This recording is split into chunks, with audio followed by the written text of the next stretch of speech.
Doctor Taher, আপনাকে স্বাগত জানাচ্ছি এবং অনেক ধন্যবাদ, আপনি যুক্ত হয়েছেন। জি, আপনাকেও ধন্যবাদ আমাকে আপনার এখানে কথা বলার সুযোগ দেওয়ার জন্য। অনেক ধন্যবাদ। আমি কিছু সুনির্দিষ্ট এবং কিছু জেনারেল প্রশ্ন আপনার কাছে করব, যতটা সম্ভব উত্তর পাওয়ার চেষ্টা করব। শুরুতেই একটা আপনার বক্তব্য নিয়ে খুব আলোচনা হচ্ছে নিউ ইয়র্কে গত 27 সেপ্টেম্বর একটা সংবর্ধনা আয়োজনে আপনি বলছেন যে অনেকে বলে, আমি একটু আপনাকে কোটি করি যেগুলো পত্রিকাগুলোতে আসছে, একটু আপনার কাছে ক্ল্যারিফিকেশন চাই। অনেকে বলে জামাত ক্ষমতা এলে ভারতের হামলার আশঙ্কা রয়েছে। আমি বলেছি দোয়া করতেছি এরা যেন ঢুকে পড়ে, ভারত ঢুকলেই আমাদের সেই বদনাম যাবে যা 1971 সালে চাপানো হয়েছিল। তখন আমরা প্রকৃত মুক্তিযোদ্ধা হিসেবে প্রমাণ করার একটা সুযোগ পাবো। কমপক্ষে 50 লাখ যুবক তো ভারতের বিরুদ্ধে স্বাধীনতা যুদ্ধে আসবে, তাদের দুই ভাগ করে দেবো, এক ভাগ গেরিলা যুদ্ধে অংশ নেবে, বাকিরা বিস্তৃত এলাকায় ছড়িয়ে পড়বে। আপনি রাসূল সাল্লাল্লাহু আলাইহি সাল্লামের গাজওয়া সম্পর্কিত হাদিসেরও উল্লেখ করেছেন সেই বক্তব্যে। কয়েকটা প্রশ্ন, আপনি কি বা জামাতে ইসলাম কি আসলেই চায় বদনাম ঘোচাতে ভারতের সাথে কোনো যুদ্ধ বা ভারত হামলা করুক? এটি কি জামাতে ইসলাম আসলেই চায়? আপনাদের কি আসলেই 50 লাখ যুবক এর একটা প্রস্তুতি আছে? প্রথম কথা হচ্ছে ইটস এ পলিটিক্যাল রেটরিক। এটা আহ, আসলে আহ, এই ধরনের কোন সিচুয়েশন হওয়ার কোন আশঙ্কাই আমরা করছি না। একজন প্রশ্ন করেছিল, আমি কিছুটা জোক কিছুটা সিচুয়েশন ট্যাকেল করার জন্য বলেছি। ভারত আমাদের দেশে হামলা করবে কেন? কোনো প্রয়োজন আছে বলে আমি মনে করি না। আর 2 নম্বর হচ্ছে আহ সেরকম আহ, পরিস্থিতি তৈরির কোনো সুযোগ এই জন্য নাই যে আমরা আমরা যদি ক্ষমতায় চাই। জামাত ইসলামের পলিসি হচ্ছে সকলের সাথে বন্ধুত্ব, কারোর সাথে শত্রুতা নয়। এটা প্রতিবেশী রাষ্ট্র হোক অথবা আমাদের গ্লোবের যে কোনো রাষ্ট্র তাই হোক, আমরা চাই যেটি সেটা হচ্ছে আহ, বাংলাদেশ কখনো কোনো রাষ্ট্রের কাছে মাথা নত করবে না। সমতার ভিত্তিতে, সমমর্যাদার ভিত্তিতে, সম আহ, আহ, অবস্থানের ভিত্তিতে আমরা সকলের সাথে একটা সুসম্পর্ক চাই। ভারত একটি আমাদের বৃহৎ প্রতিবেশী। ভারতের সাথে আমাদের সুসম্পর্কের প্রয়োজন, আবার আমাদের সাথে ভারতের সুসম্পর্কের প্রয়োজন।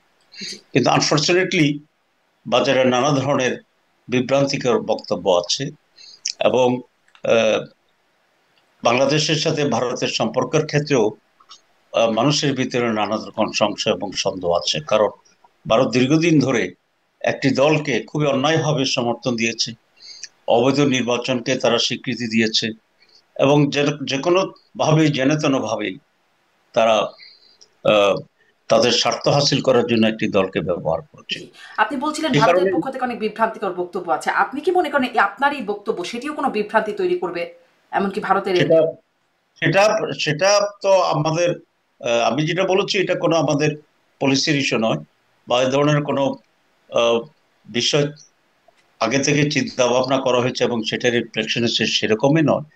আমি যেটা বলেছি, একজন বলেছিল যে আপনারা গেলেই ভারত হামলা করবে, তখন এটা আমি on the spot as a rhetoric আচ্ছা। খুবই হালকাভাবে জি। এই কথাটি আমার বলেছি। মনে হয় আপনি একটা ক্লারিফিকেশন দিয়েছেন, যেটি একটা রেটরিক হালকাভাবে দিস দিয়েছেন। ইজ নাথিং কিন্তু আপনি প্রিন্সিপাল। যেটি আমি এটা বলছেন, মনে করি ভারত এই ধরনের কোনো চিন্তা করছে না, চিন্তার কোনো প্রয়োজনও নেই। আর আমাদেরকে সেরকম মোকাবেলা করার কোনো প্রয়োজন হবে বলে মনে করি না। জি। আমি যে সংখ্যাগত ভাবে যেটা বলেছি, এটা জামাত বা শিবিরের এতগুলো লোক আছে সেটা আমি মিন করিনি। আমি বাংলাদেশের যুবকদের কথা বলছি। আচ্ছা, আপনি বলছেন যে বদনাম ঘোচাতে এই বিষয়টা বলছেন। মানে এবং এই বদনাম যেটা চাপিয়ে দেওয়া হয়েছিল 1971-এ, আসলে বদনামের ভাগীদার কি আপনারা হবেন না? বদনামের ভাগ কি আপনারা নেবেন না? এটা কি শুধুই চাপিয়ে দেওয়া? কারণ ধরেন আহ, বিচার সম্পর্কে আপনাদের যতই সেটি নিয়ে রিজেক্ট করে দেই না কেন, আপনাদের এক সময়ের যার জোট সঙ্গী বিএনপি তারাও আপনাদের স্বাধীনতা বিরোধী বা যুদ্ধাপরাধীদের দল বলছে আপনাদেরকে। এমনকি সরকারের মধ্যে আছেন উপদেষ্টা আসিফ নজরুলের কথা বলছি, তারও সাম্প্রতিক মানে কিছুদিন আগের একটা বক্তব্য দেখছিলেন, তিনি বলছেন একমাত্র দেলোয়ার হোসেন সাইদি ছাড়া বাকিদের সবারই যুদ্ধাপরাধের সাথে সম্পৃক্ততা আছে, যাদের বিচারের আওতায় আছেন বা যারা গ্রেপ্তার হয়েছেন। সেই সময়কার বক্তব্য এটি। এবং মানে সেটি তিনি কিন্তু ঘাতক দালাল নির্মূল কমিটির সদস্য ছিলেন। মানে এটি কি শুধুই মাত্র বদনাম যেটি চাপিয়ে দেওয়া হয়েছে আপনাদের উপরে, এই অবস্থানে আপনারা আছেন? আসলে খুব খুব মজার বিষয় এবং আইরনিক্যাল হচ্ছে এই যে বাংলাদেশ জামাত ইসলামী খুব অ্যাক্টিভলি অফিসিয়ালি আওয়ামী লীগের সাথে জোটবদ্ধভাবে কাজ করেছে বিএনপির সাথে জোটবদ্ধভাবে কাজ করেছে, এবং যে উপদেষ্টার কথা বলেছেন তার সাথে আমরা এখন ক্লোজলি কাজ করতেছি। তো এখন আমরা যখন তাদের সাথে কাজ করি তখন তো আমাদের সমস্ত কোনো দোষ তাদের কাছে থাকে না। আর আমরা যখন তাদের প্রয়োজনে রাজনৈতিক বিরোধিতা করি তখনই তারা আমাদেরকে এই কথা বলে। তো তাহলে যে কোনো মানুষ এটা বলবে যে একটা স্লোগান আছে না, সঙ্গে থাকলে সঙ্গী, পক্ষে থাকলে সঙ্গী, বিপক্ষে গেলে জঙ্গি। তা একই লোকেরাই তো আবার সঙ্গী আর জঙ্গি হইতেছে। তো তাইলে যে জঙ্গিদের সাথে চলে তারা তারা এই জঙ্গিদের সাথে একসাথে হওয়ার দায়িত্ব নেবে না? যাদের কথা বলি এগুলো সব একটা পলিটিক্যাল স্ট্যান্ডিং এবং স্ট্যান্ডবাজি বলে আমি মনে করি। জি, পলিটিক্যাল স্ট্যান্ডিং স্ট্যান্ডবাজি। তার মানে কি মুক্তিযুদ্ধের সময় আপনাদের যে পাকিস্তানকে শুধু সমর্থনই নয়, সহায়তা বা সহযোগী হিসেবে কাজ করা, সে সময় গণহত্যায় তৎকালীন যে পত্রিকাগুলো পাওয়া যায়, এটি যদিও আজকে আমার আলোচনার মূল বিষয়বস্তু না, একটুখানি শুনবো আপনার কাছ থেকে যে সেটি কি, সেই বিষয়টিকে কি আপনারা অস্বীকার করছেন যে আপনাদের ওখানে কোনো দায় নাই, এটি চাপিয়ে দেওয়া হচ্ছে বা স্ট্যান্ডবাজি? আমরা পরিষ্কার বলে বারবার বলছি যে বর্তমানে যারা জামাত ইসলামের নেতৃত্বে আছে তাদের কারোর সাথেই 71 সালের কোনো কাজের সাথে কোনো সম্পৃক্ততা নাই। 2 নম্বর, আমি আপনাকে আরেকটা কথা বলি যে আওয়ামী লীগের সময় বাংলাদেশের রাজাকারদের তালিকা করার একটা উদ্যোগ নিয়েছিল মুক্তিযোদ্ধা মন্ত্রণালয়। তো সেই তালিকায়, যে তালিকা তারা তৈরি করেছে, আওয়ামী লীগই করেছে, সেখানে সবচেয়ে বেশি রাজাকারের সংখ্যা হচ্ছে আওয়ামী লীগের, 3000 কত, আমি একজ্যাক্ট নাম্বারটা মনে নাই। দ্বিতীয় নম্বরে আছে বিএনপি, তারও 2000-এর বেশি। আর 3 নম্বর আছে জামাত ইসলামী, 37 বা 38 জন। তো যেখানে আওয়ামী লীগের 3500 রাজাকার আর জামাতে 37 জন রাজাকার ভোট পাইছে, তাহলে রাজাকারের দল কোনটা হইতে হিসাব করে বলে আর কি। তো এগুলো তো তারা বলছে, তাদের এই ডাটা, তারাই এসব বিষয়ে একসময় এক কথা বলছে। জি, কিন্তু মানে বিষয়টা হচ্ছে জামাতে ইসলামী তখন অফিসিয়ালি অবস্থান নিয়েছিল, আপনাদেরই মুখপাত্র সংগ্রাম, দৈনিক সংগ্রাম তৎকালীন কথা বলছি 71 সালের, তখন যখন আপনাদের নেতাদের পূর্বসূরিদের যে বক্তব্যগুলো পাওয়া যায় তাতেও তো দেখা যাচ্ছে আসলে আপনারা শুধু পাকিস্তানকে সহায়তায় নয়, আপনারা সমর্থন মানে মানে একরকম যে আপনাদের তৎপরতা সেটি তো তখনও দেখা যায়, এখনো বলছেন, সবাই বলছেন।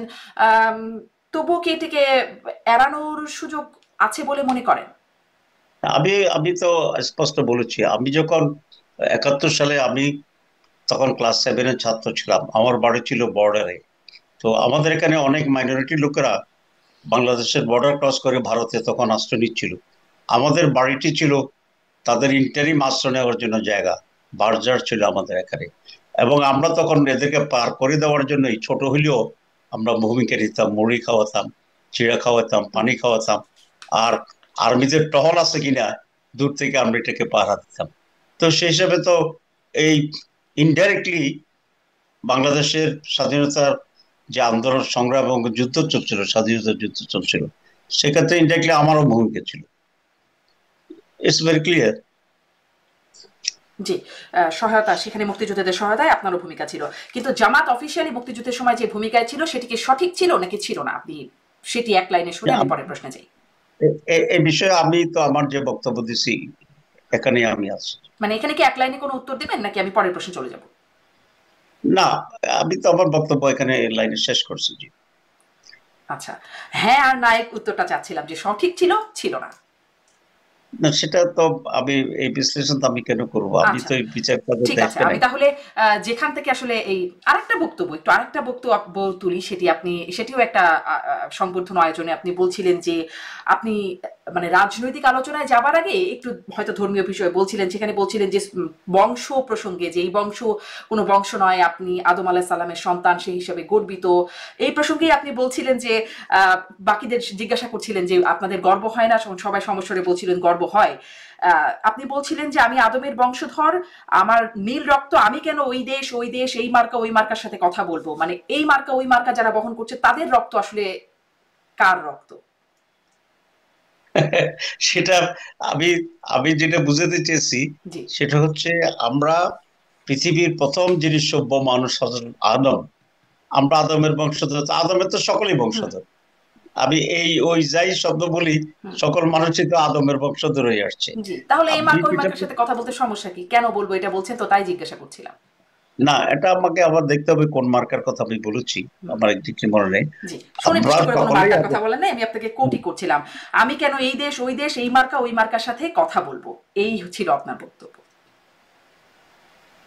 আমি I am not very clear of this. আচ্ছা, ঠিক আছে। এটাও এখন একটু আসি যে আপনাদের যে জাতিসংঘের সফর, যেখান থেকে আসলে আলোচনা বা আপনাদের সংবর্ধনা আয়োজনে আপনাদের বক্তব্যগুলো নিয়ে কথা বলছিলাম। একদম শুরু করি। এই সফর নিয়ে অনেক আলোচনা আছে, নজিরবিহীনভাবে মানে বাংলাদেশ থেকে রাজনৈতিক দলের নেতারা আসেন। একটু জিজ্ঞাসা করি, আপনারা আসার সময় কি এজেন্ডা বা কি উদ্দেশ্য নিয়ে এসেছিলেন এবং সেই উদ্দেশ্য হাসিল হলো?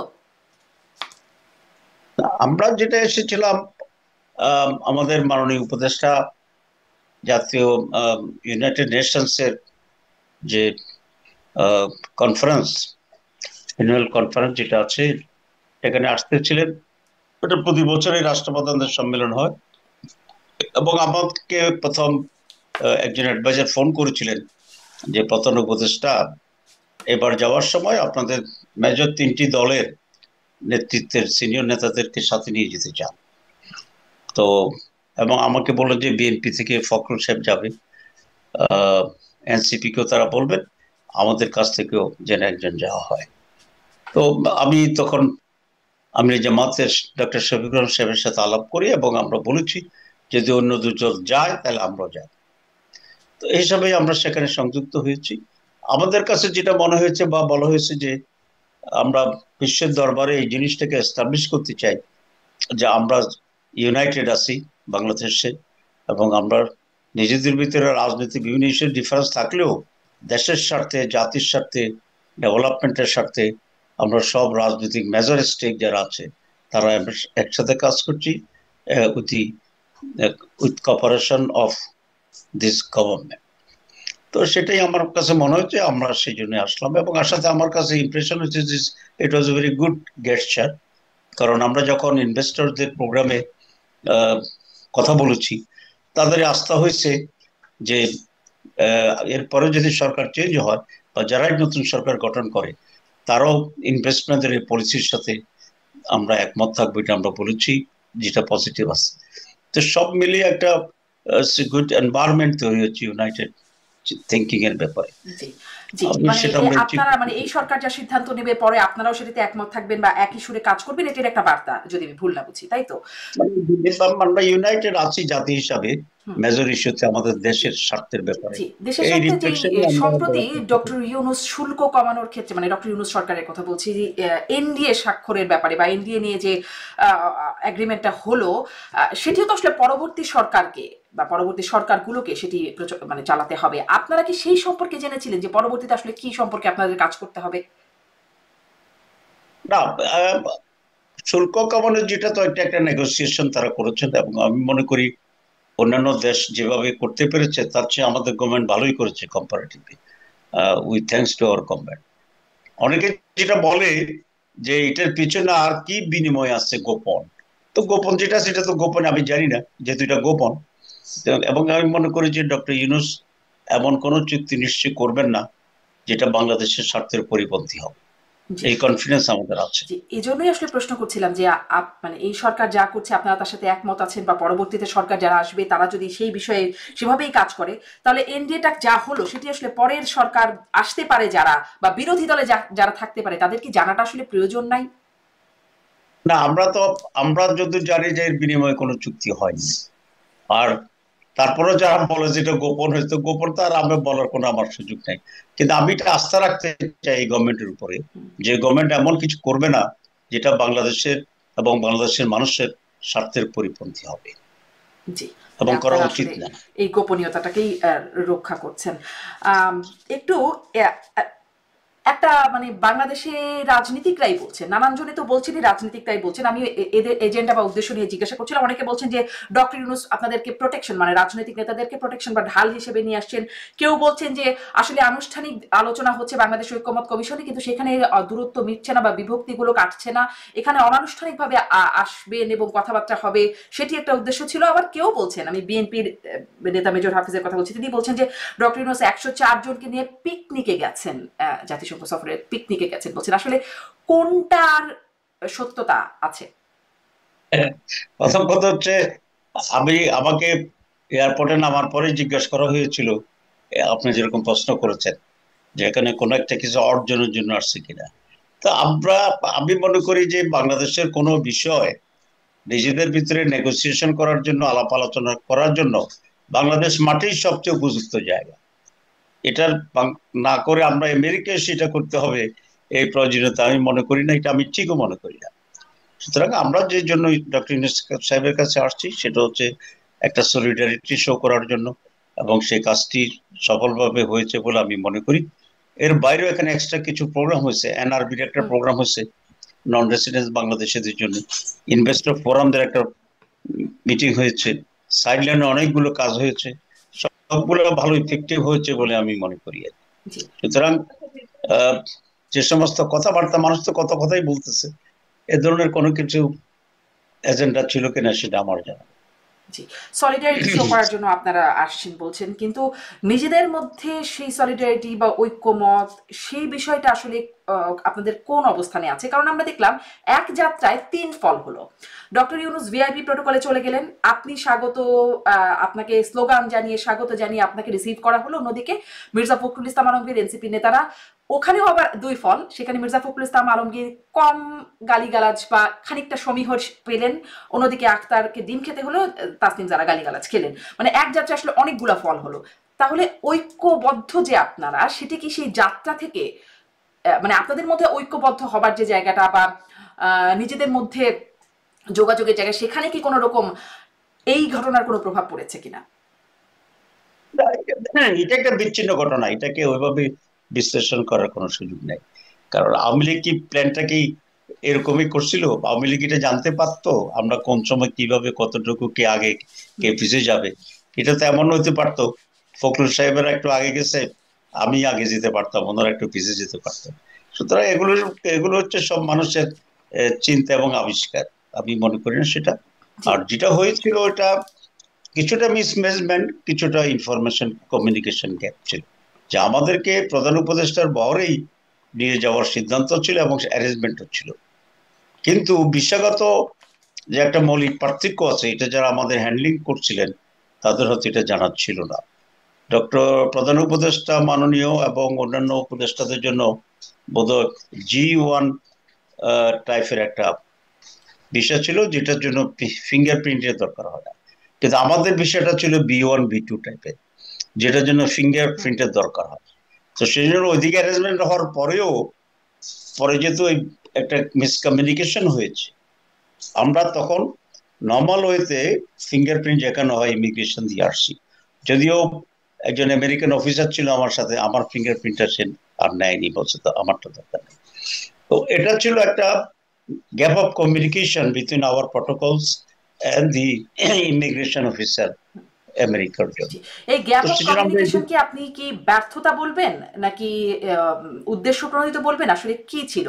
কারণ এরকম একটা ভিআইপি টিম আসছে, বাংলাদেশের প্রধান উপদেষ্টা আসছেন, প্রধান রাজনৈতিক দলগুলোর শীর্ষ নেতারা আসছেন, এরকম মানে লেজে গোবরের অবস্থা কিভাবে হতে পারে? আমি মনে করি যে এটা একটা ইনভেস্টিগেশন হওয়া দরকার, এবং এই ইনভেস্টিগেশনে যেটা বেরিয়ে আসবে সেটা আমাদেরকে জাতিকে জানানো দরকার। বিফোর ইনভেস্টিগেশন আমি কোনো কমেন্টস করতে চাই না। আপনি বলছিলেন যে আপনিও যেতে পারতেন ওদিকে, মির্জা ফখরুল ইসলাম আলমগীর যেদিকে চলে গেছেন আপনিও বের হতে পারতেন, তখন আপনি কি মনে করেন যদি আপনি ওরকম বের হয়ে যেতেন তাহলে কি মানে আপনাকেও ডিম হামলার শিকার হতে হতো বা আপনিও এরকম গালিগালাজের শিকারী হতেন, নাকি না, আপনি সেটা একটু আমি সমীহ জানি হতে না, পারতেন? সেটা হয়তো হইতো না। এই জন্য আমি যদি আগেও যেতাম, তো তাহলে আমাদের ওইখানে তো কয়েকশো লোক আসছিল আমাকে ওয়েলকাম করার জন্য। সুতরাং আমাদের লোকের সংখ্যা দেখে হয়তো বা তারা সাহস করতো না আগানোর জন্য। আর আপনাদের তখন লোকজন মির্জা ফখরুল ইসলাম আলমগীরদের কি কোনো রকম সহায়তা, মানে যে কাজটা আপনার সাথে করতো সেরকমটা কি প্রত্যাশিত ছিল না যে এরকম সিনিয়র নেতা তার না, সাথে তার জন্য করবেন? ওটা হচ্ছে কি আমাদের, ওটা একটু ডিফারেন্স আছে। আমাদের লোকেরা তো টোটাল অ্যাটেনশনটা ছিল আমার দিকে, হুম, স্বাভাবিকভাবে। আর অন্য যারা ছিল তারা তো ভাবছে তাদের লোকেরা বা তারা সেভাবে যাবে। তো সে কারণে বিষয়টা ওইরকম ছিল না আর কি। কিন্তু আমি যদি আগে যেতাম, আমাদের লোকেরা যদি আগে আমাকে নিয়ে ব্যস্ত থাকতো, তারপরে একটা ন্যাচারাল প্রোটেকশন হয়ে যেত। হুম। তারা যদি পিছনে থাকতো বা আমাদের সাথে থাকতো। এরপরে আমি শুনেছি যে ফখরুল সাহেব এবং আক্তার সাহেবের আশেপাশে যে দুই চারজন লোক ছিল প্রটেকশনের জন্য, তারাও মূলত আমাকে রিসিভ করার জন্য আসছিল। এ ধরনের লোকরাই ওখানে গিয়ে কিছুটা ভূমিকা নিয়েছে পজিটিভলি। জি। এই সফরের একটা অন্যতম আলোচিত, সমালোচিত বা প্রশ্নবিদ্ধ জায়গা হচ্ছে ১০৪ জন সফর সঙ্গী, যেটি আসলে মেজর হাফিজের কথা বলছিলাম যে পিকনিক করতে গেছেন ১০৪ জনকে নিয়ে, এরকম কথা বলছে। এত বিরাট মানে দলবল নিয়ে আসার কারণ কি আমি জিজ্ঞাসা করছিলাম একজন সাবেক রাষ্ট্রদূত, যিনি জাতিসংঘে এখানেই এই গুরুত্বপূর্ণ জায়গায় কাজ করেছেন, যুক্তরাষ্ট্রের রাষ্ট্রদূত ছিলেন, হুমায়ুন কবিরের কথা বলছি। তাকে জিজ্ঞাসা করছিলাম যে অন্যান্য দেশ থেকে যারা আসলে সফরে আসেন জাতিসংঘে যোগ দিতে, সেখানে সফর সঙ্গী কতজন থাকেন? তিনি বলছিলেন ১৫ থেকে ২০ জন থাকেন। তো আমাদের দেশ থেকে অতীতে না হয় দেখতাম তার অনেক সমালোচনা আছে, শেখ হাসিনা যখন আসতেন বা অন্যান্য। এখনো কেন ১০৪ জন আসলে, এটি নিয়ে আপনার কি মনে হয়? এটা কি নিন্দনীয় নাকি যথাযথ? কত কত হচ্ছে এর সংখ্যা কত হওয়া উচিত ছিল, কারা কারা আসছে, ডিটেলসটা আসলে আমার জানা নেই। Number one. নাম্বার টু হচ্ছে এর আগে তো ৩০০ গেছে, সেটাও আছে নাম্বার। থার্ড হচ্ছে যে এখানে যে অনেকগুলো কাজ করা হয়েছে, এটা শুধু মিটিং এ অ্যাটেন্ড করা নয়। এর সাইডলাইনে ফরেন মিনিস্টারদের মিটিং ছিল, বিজনেস ফোরামের মিটিং ছিল, ইনভেস্টমেন্ট গ্রুপদের মিটিং ছিল, এবং বিভিন্ন সেশন ছিল বিভিন্ন। যেন আমি স্বাস্থ্য উপদেষ্টা জিজ্ঞেস করলাম যে উনি কেন আসছেন, উনি বললো যে আমার স্বাস্থ্য সংক্রান্ত অনেকগুলো বিষয় এখানে সেমিনার, সিম্পোজিয়াম বা ডিসকাশন মিটিং আছে, ওই জন্য আসছে। তো এই জন্য টোটাল প্রোগ্রামটা আমার জানা নাই, কিন্তু সকলে এখানে মোটামুটি ব্যস্ত ছিল। আর আমার যেটা মনে হয়েছে, একটা বিরাট সংখ্যার লোককে আসতে হয়েছে হয়তো সিকিউরিটির জন্য। চিফ অ্যাডভাইজারের তো একটা নির্ধারিত প্রটোকল সিকিউরিটি থাকে, তো তাদের সঙ্গেও ছিল একটা অ্যামাউন্ট। সব মিলে হয়তো এরকম মনে হয়েছে, কিন্তু আই ডোন্ট নো এক্স্যাক্টলি কতটা দর বেশি এসেনশিয়াল ছিল, কতজন প্রয়োজন ছিল। আপনারা যদি আমার সামনে ক্ষমতায় আসেন, যদি আপনারা প্রতিনিধি বহর নিয়ে আসেন, সেখানে আসলে কতজন সফর সঙ্গী যৌক্তিক বলে মনে করবেন আপনারা, বা কতজন নিয়ে আসবেন ধারণা একটা চাই। এটা নির্ভর করবে কি ধরনের ডেলিগেশন হবে, তার কাজ কি হবে, কতগুলো মন্ত্রণালয় সেখানে ইনভলভ থাকবে, এগুলো সব মিলেই তো নাম্বার ঠিক করতে হবে। তবে আমরা এটা অ্যাসিওর করতে চাই যে খুবই এসেনশিয়াল প্রয়োজন না হলে আমরা বাড়তি কোনো ডেলিগেশন যাওয়ার, পাঠানোর বা গঠন করার কোনো চিন্তা আমাদের নেই, এবং এটা হবেও না। আমরা খুবই প্রয়োজন, মিনিমাম মোস্ট, সেটাকে নিয়েই আমরা ডেলিগেশন করব, যাতে রাষ্ট্রের খরচ এখানে মিনিমাইজ করা যায়। জি, ধন্যবাদ। আসলে এটাই আমার প্রশ্ন বারবার জাগছিল। অন্য দেশগুলোর ১৫-২০ জনে হয়ে যায়, আমাদের কেন এত মানুষের আসবার প্রয়োজন হয়? সেটি গত সরকারেও এখনো একরকম ধারাবাহিকতা, হয়তো সংখ্যাটা কিছুটা কমেছে। আ একটু এই প্রশ্নটা করি, এই প্রশ্নটা সবসময় আসছে যে এনসিপি কোন বিবেচনায় প্রধান দল হিসেবে এখানে আসলো? শুধু এখানে না, বাংলাদেশেও যাবতীয় আয়োজনে প্রধান দল হিসেবে ৩টি দলের একটি হচ্ছে এনসিপি। মানে যে সমালোচনাটা হয় যে তারা যে খুব জনপ্রিয় তবে হয়ে এটা উঠেছে, জরিপ তা এই বলে না, বিষয়টা ভোটে জিতবে জরিপ তা বলে না, তারা এখনো নিবন্ধনও পায়নি, মানে কোন বিবেচনায় আপনি মনে করেন? এটা তো খুব স্পষ্ট যে আজকে যে কারণে আমরাও এখানে আসতে পারলাম, বিএনপিও আসতে পারলো, একটা নতুন ইন্টারিম গভর্নমেন্ট হইতে পারলো, ইন্টারিম গভর্নমেন্ট এখানে আসলো, সবটার পিছনে যারা এনসিপি করেছে, তার সাথে জড়িত, তাদের তো এখানে একটা বিশাল ভূমিকা ছিল পরিবর্তনের ক্ষেত্রে। তো সেটাকে তো ভোটের সংখ্যা দিয়ে হিসাব করলে হবে না, তাদের অবদানকে বিবেচনা করে এখানে আনতে হবে। আমি মনে করি আজকে বাংলাদেশের যে একটা অভূতপূর্ব পরিবর্তন এসেছে, এই পরিবর্তনের বাংলাদেশের সকল মানুষের অবদান আছে, ছোট বড়, নারী পুরুষ শিশু বৃদ্ধ সকলের অবদান আছে, এতে কোনো সন্দেহ নেই। যারা পলিটিক্যাল পার্টি ছিল অতীতে বা এখনো আছে, ছোট বড় সকলেরই অবদান আছে। কিন্তু দিয়াশলাইটা মানে এটা কি আগুনটা মানে ইগনাইট করেছে, জ্বালাইছে এখানে যারা যুবকদের যে নেতৃত্ব সেই নেতৃত্বের ভিতরে, এবং সেই নেতৃত্ব এখন রাজনৈতিক প্ল্যাটফর্মে এনসিপি হিসাবে তারা প্রতিনিধিত্ব করছে। সুতরাং তাদের অবস্থানটাকে, মর্যাদাটাকে বা গুরুত্বটাকে কত সংখ্যার মানুষ এই দলের সাথে আছে সেসব বিবেচনা না করে পরিবর্তনে তাদের ভূমিকা এবং কন্ট্রিবিউশনটা যা ছিল তাহলে সেদিকে শুধুমাত্র তাকে তাদের ভূমিকা বা কন্ট্রিবিউশনটাকে রেকগনাইজ করা হচ্ছে? ধরুন শিবিরের ছেলে ছিল, ছাত্র দলের ছেলে ছিল, এমনকি ছাত্রলীগের অনেকে ওই সময় ছাত্রলীগ থেকে সরে এসে তারা অভ্যুত্থানের পক্ষে নেমেছে। মানে ছাত্রলীগ তো সুবিধাজনক অবস্থায়, সেই সুবিধা ছেড়ে তারা মানে অভ্যুত্থানের পক্ষে কাজ করেছে, মারও খেয়েছে তখন ছাত্রলীগের কাছে। তো তাদের রেকগনিশনটা কোথায়? শুধুমাত্র অবশ্যই সকলের রিকগনিশন হওয়া উচিত হচ্ছে। আমি তো আমার বক্তব্যে এখন আপনার জবাবে বলেছি যে সকল শ্রেণীর মানুষেরই এখানে অবদান ছিল। আমি 22 তারিখ কি 22শে জুলাই আমাকে অ্যারেস্ট করা এই আন্দোলনের কারণে। 6 আগস্ট আমি বেরিয়ে এসে 7 আগস্ট আমি ঢাকা মেডিকেল কলেজে আহতদের দেখতে গিয়েছিলাম। আমি অবাক হলাম যে প্রায় 70 থেকে 80% আহত লোকরাই হচ্ছে আমাদের সাধারণ পেশার ভাইয়েরা। রিক্সাওয়ালা আছে, ঠেলা গাড়িওয়ালা আছে, ফেরিওয়ালা আছে, বিশাল অবদান তাদের। তো সকল শ্রেণীর মানুষের অবদান ছিল, তবে তাদের অবদানটাকে তারা যা প্রাপ্য সেটা আমরা কিন্তু খুব বলি না। আমি এখন সব জায়গায় এটা বলা শুরু করেছি যে আমাদের এই শ্রেণীর মানুষেরও অবদান খুব সাংঘাতিক ভাবে ছিল। তো অবদান সকলের আছে, তারপরও এদের ভূমিকাটা পায়োনিয়ার ছিল। আমি মনে করি সেই কন্ট্রিবিউশনে তো তাদের একটা গুরুত্ব আছে, এবং এই গুরুত্বটা আমাদের দিতে হবে, কারণ জুলাই চেতনাকে ধরে রাখতে হলে তাদেরকেও গুরুত্বপূর্ণ জায়গায় মর্যাদা আমাদের রাখতে হবে। জি, আপনার ব্যাখ্যা স্পষ্ট।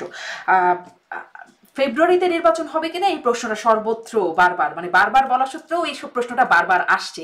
সেখানে আপনাদের একটা আন্দোলনীয় কথা হচ্ছে যে আপনারা পিআর এর দাবিতে আন্দোলন করছেন, জাতীয় পার্টি নিষিদ্ধ, জুলাই সনদের ভিত্তিতে নির্বাচন, লেভেল প্লেইং ফিল্ড, এবং দুর্নীতি এবং ফ্যাসিস্ট সরকারের দুর্নীতির নির্যাতন, জুলুম নির্যাতন এবং দুর্নীতির বিচার, এই 5টা দাবিতে আপনারা রাজপথেও আন্দোলন করছেন। এই আন্দোলনের আসলে উদ্দেশ্য কি? না, আমাদের আন্দোলনের উদ্দেশ্য তো হচ্ছে একটা সুষ্ঠু নির্বাচন, অবাধ নির্বাচন, এবং আমরা জুলাই আগস্টের যে সংগ্রাম ত্যাগ হয়েছে তার ভিত্তিতে দেশের রাজনীতিতে, সংস্কৃতিতে, শাসনে, গভর্নেন্সে যে একটা মৌলিক পরিবর্তন আসা উচিত।